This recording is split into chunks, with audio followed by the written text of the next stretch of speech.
What's up, guys? Happy Saturday. So let's get into these lashes. If you know me, then you know that I am such a lash girl. And when I say I'm a lash girl, you can even look back at all my videos over the years. I always got them professionally done. I always love the volume look.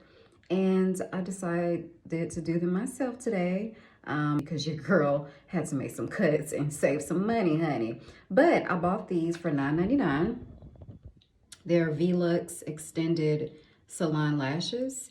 They're mink. I use the hair glue from the hair store.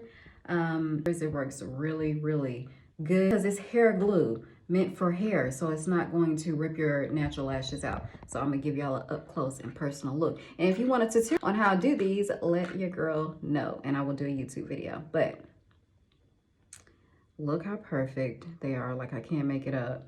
Their volume, they are super cute. I'm getting a little too close, but I just want y'all to see how perfect they are. Like, yeah, so let your girl know. And I know my channel is a Christian-based channel. I don't need the religious people coming on my channel saying, oh my gosh, you don't need them. God doesn't want you wearing them. Y'all save it, okay? But yeah, y'all have a blessed day.